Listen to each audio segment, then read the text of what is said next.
Bismillahirrahmanirrahim. Assalamualaikum warahmatullahi wabarakatuh. Alhamdulillah, wassalatu wassalamu ala rasulillah wa ala alihi wa sahbihi wa man tabi'ahu wa mawala. La hawla wa la quwata illa billah.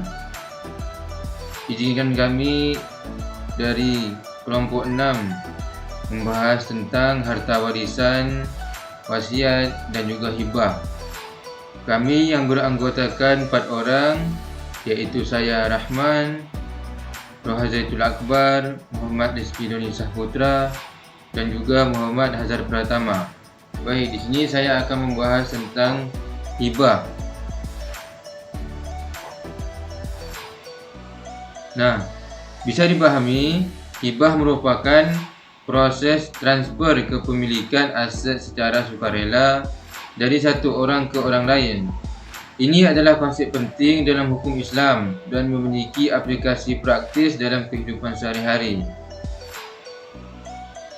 Selanjutnya ada jenis-jenis hibah. Yang pertama, hibah wasiat. Yang dimaksud dengan ini adalah hibah yang diberikan saat seseorang masih hidup, tetapi berlaku setelah orang tersebut ketika meninggal dunia. Yang kedua adalah hibah antara orang yang masih hidup, yaitu hibah yang diberikan dan diterima oleh orang yang masih hidup. Ini adalah jenis hibah yang paling umum. Nah, hibah wasiat ini terdapat ketiga kelompok. Yang pertama, hibah wasiat yaitu dilakukan saat seseorang masih hidup, tetapi berlaku setelah ia meninggal dunia. Yang kedua, pengalihan kepemilikan, yaitu kepemilikan aset dan akan berpindah kepada penerima hibah setelah si pemberi hibah meninggal dunia. Dan yang ketiga, syarat sah.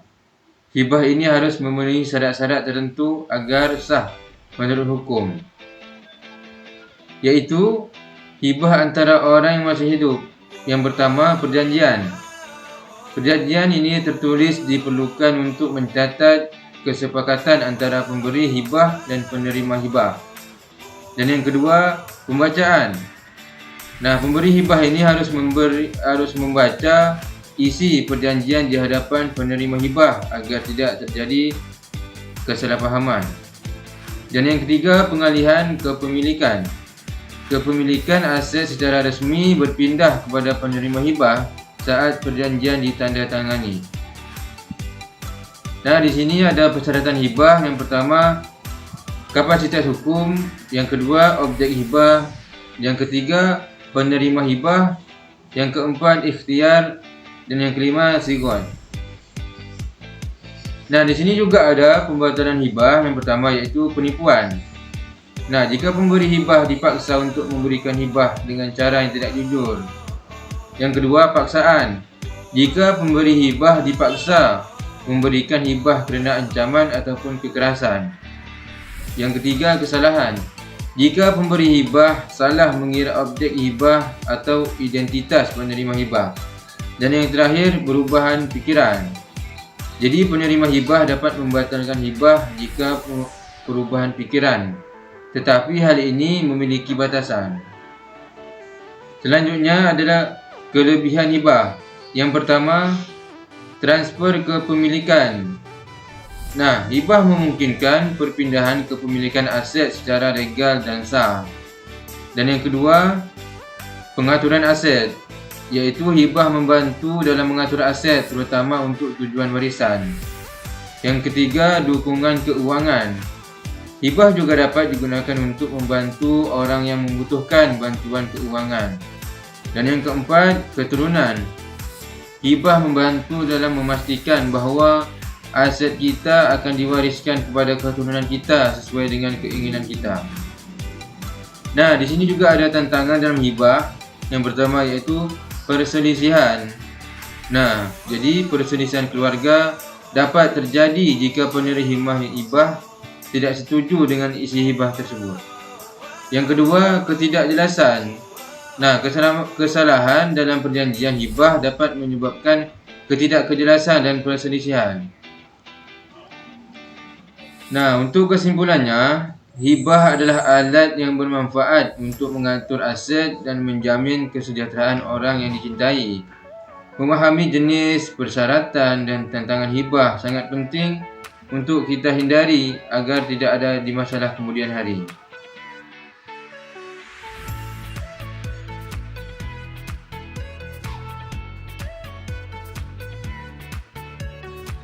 Harta warisan. Memahami kekayaan generasi mendatang. Definisi harta warisan.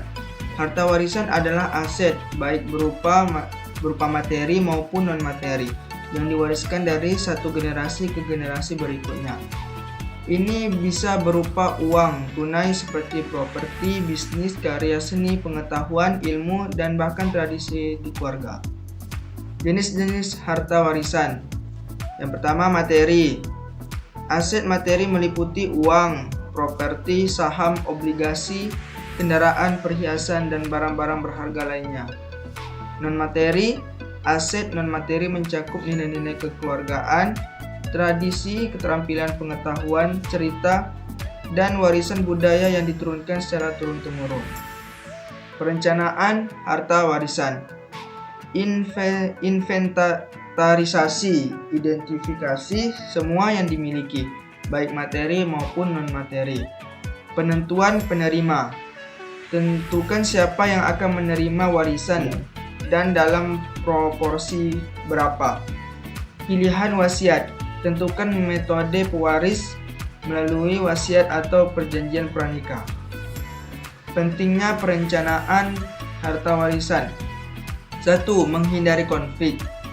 Perencanaan yang jelas dapat meminimalkan konflik dan perselisihan di antara ahli waris. Yang kedua, memastikan keadilan. Mewariskan harta sesuai dengan keinginan dan nilai-nilai yang dipegang. 3. Melindungi aset. Menjamin kelancaran proses pewarisan dan mencegah kerugian aset. Proses pengelolaan harta warisan. Yang pertama, penilaian aset. Menentukan nilai aset yang akan diwariskan, baik materi maupun non-materi. 2. Proses legal. Mengurus dokumen hukum seperti wasiat dan surat kepemilikan. Yang ketiga, distribusi aset. Membagi warisan kepada para ahli waris sesuai dengan ketentuan yang berlaku. Isu-isu dalam pengelolaan harta warisan. Yang pertama, pajak warisan. Ketahui kewajiban pajak warisan yang berlaku di wilayah Anda. Konflik keluarga. Mitigasi potensi konflik antara ahli waris dengan perencanaan yang jelas.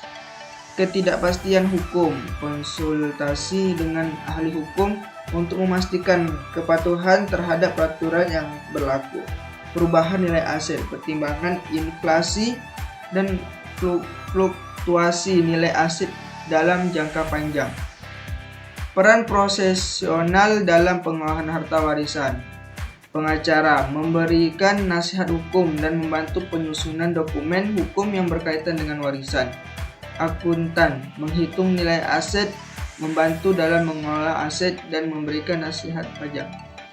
Studi kasus pengelolaan harta warisan. Contohnya, seorang pengusaha sukses memiliki perusahaan dan properti bernilai tinggi. Melalui perencanaan harta warisan, dia dapat meminimalkan potensi konflik keluarga, memastikan kelancaran bisnis setelah meninggal dunia, dan menjamin kesejahteraan anak-anak. Kesimpulan dan saran. Pentingnya memahami dan merencanakan harta warisan adalah tanggung jawab yang penting. Dengan melibatkan proses yang tepat, kita dapat membangun harta warisan yang berkelanjutan, melindungi aset, dan meminimalkan risiko konflik.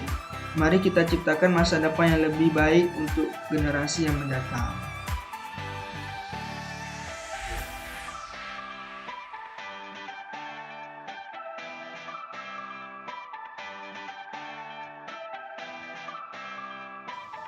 Bismillahirrahmanirrahim. Baiklah, di sini saya akan menjelaskan tentang wasiat. Pertama, apa itu pengertian wasiat? Wasiat adalah pernyataan tertulis yang dibuat oleh seseorang yang masih hidup yang menyatakan keinginannya tentang bagaimana harta bendanya akan dibagi setelah ia meninggal dunia. Tujuan utama dari wasiat adalah untuk memastikan bahwa harta seseorang dibagi sesuai dengan keinginannya dan untuk mencegah sengketa atau konflik di antara ahli waris.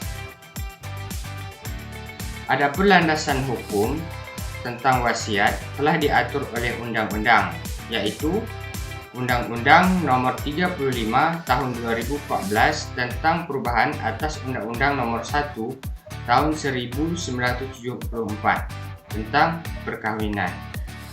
Pasal 89 sampai 112 mengatur secara detail tentang persyaratan, bentuk dan proses perbuatan dan pelaksanaan wasiat. Adapun syarat-syarat sah wasiat, yang pertama wasiat ditulis. Wasiat harus dibuat secara tertulis, bukan lisan, dan ditandatangani oleh pembuat wasiat. Kemudian adanya saksi. Wasiat harus disaksikan oleh 2 orang saksi yang cakap dan tidak menjadi ahli waris. Kemudian kehendak bebas. Pembuat wasiat harus membuat wasiat atas kehendaknya sendiri, tidak dipaksa atau ditipu. Kemudian cakap hukum. Maksudnya pembuat wasiat harus cakap dalam hukum, artinya berumur 18 tahun atau sudah menikah. Adapun pihak-pihak yang terlibat di dalam wasiat, yang pertama pembuat wasiat.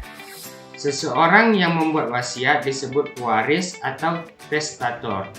Kemudian ahli waris, orang yang berhak menerima harta warisan yang ditentukan oleh hukum atau wasiat. Terakhir, ada seorang saksi, 2 orang yang menyaksikan tanpa tanda tanganan wasiat dan harus cakap di dalam hukum. Adapun jenis-jenis wasiat, yang pertama ada wasiat umum, yaitu mengatur pembagian seluruh harta warisan. Yang kedua, wasiat khusus, mengatur pembagian sebagian harta warisan, misalnya untuk anak tertentu. Kemudian ada juga wasiat bersama, dibuat oleh 2 orang atau lebih yang saling mewariskan harta masing-masing. Hak dan kewajiban penerima wasiat. Yang pertama, hak penerima menerima harta warisan sesuai dengan isi wasiat jika memenuhi syarat. Yang kedua, kewajiban menerima, yaitu menaati isi wasiat, membayar pajak warisan dan menjaga aset warisan. Proses pelaksanaan wasiat, yang pertama adalah perbuatan. Wasiat dibuat oleh pembuat wasiat yang disaksikan oleh saksi. Kedua, penyerahan, yaitu wasiat tadi diserahkan kepada ahli waris dan disimpan di tempat aman. Ketiga, pengesahan. Wasiat diajukan ke pengadilan untuk diputuskan sah atau tidak. Yang keempat, pelaksanaan, yaitu ahli waris berhak menerima harta melakukan pembagian sesuai wasiat. Apakah wasiat itu dapat diubah atau dibatalkan? Perubahan wasiat dapat mengubah isi wasiat dengan membuat wasiat baru. Kemudian pembatalan wasiat dapat dibatalkan jika terdapat kecacatan atau kekeliruan dalam perbuatannya.